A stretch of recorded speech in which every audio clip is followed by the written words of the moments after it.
వెంకటేష్ కొడుకు విశ్వవేద వెంకటేష్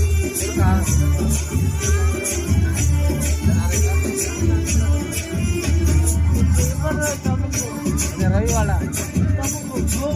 దూరంగా రంగా దొంగ నాతో కొయ్యాలా వచ్చి నువ్వు మాతో సిందయ్యాలా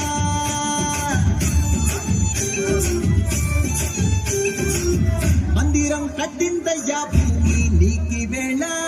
మంచి చెయ్యాలో చాలా చాలా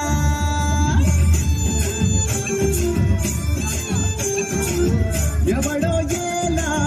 ఇది